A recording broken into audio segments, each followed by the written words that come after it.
أعمالنا من يهده الله فلا مضل له ومن يضلله فلا هادي له ونشهد أن محمدا عبده ورسوله الذي بالحق بشيرا ونذيرا وداعيا إلى الله بإذنه وسراجا منيرا. وقد قال الله تعالى في كلامه المجيد والفرقانه الحميد: أعوذ بالله من الشيطان الرجيم. بسم الله الرحمن الرحيم.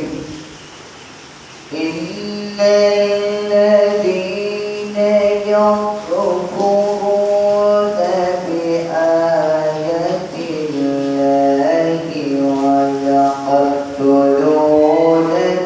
النبيين بغير حق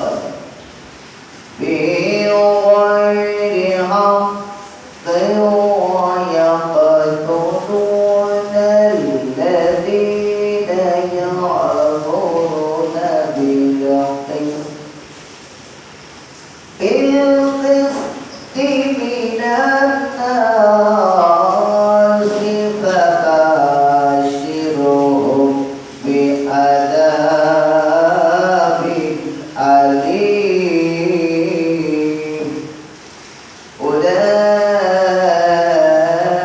أولئك الذين حبطت أعمالهم في الدنيا والآخرة وما لهم من ناصرين. صدقت يا ربنا. وعن أبي ذر رضي الله تعالى عنه قال: قال النبي صلى الله عليه وسلم: الكبائر الإشراك بالله وعقوق الوالدين وقتال النفس واليمين الغموس. رواه البخاري.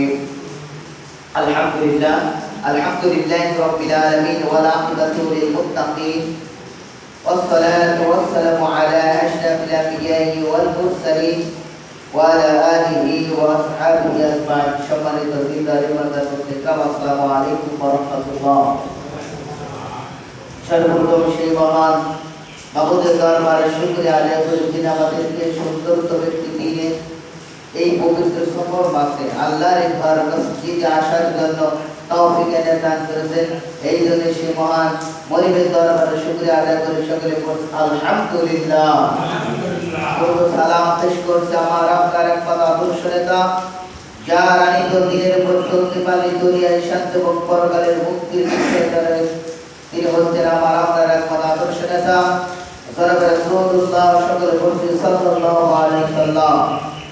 সম্মানিত উপস্থিতি, আল্লাহ সুবহানাহু ওয়া তাআলা মানুষ দিগকে এই পৃথিবী থেকে সুন্দর শৃঙ্খল ভাবে বেঁচে থেকে তার ইবাদত আসক্ত করে পৃথিবী থেকে বিদায় নিয়ে মানুষ যখন চলে যাবে, আল্লাহ সুবহানাহু ওয়া তাআলা বলছেন আমি তাকে দুইটা দিন দিই, একটি হচ্ছে জান্নাত, আরেকটি হচ্ছে জাহান্নাম। এই পৃথিবীতে থাকাকালীন মানুষ যে যে ইবাদত বন্দেগী করবে তার বদৌলতে কেউ যাবে জান্নাতে, কেউ যাবে জাহান্নামে। তাহলে কোরআনুল কারীম আল্লাহ সুবহানাহু ওয়া তাআলা দীর্ঘ 23টা বছর ধরে নাযিল করলেন আল্লাহ রাসূলের উপর।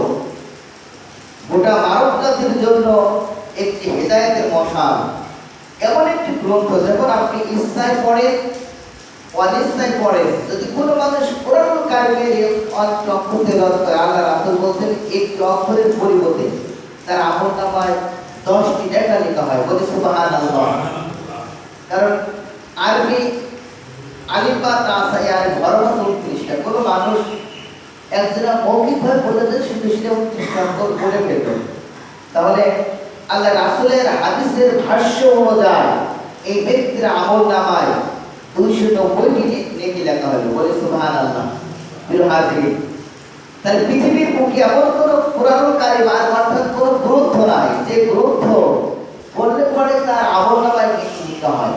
প্রিয় হাজিরিন, তাহলে এই কোরআন কারীমের কাছে যারা এসেছে এরা সুন্দর মানুষ হিসেবে বিবেচিত হয়েছে।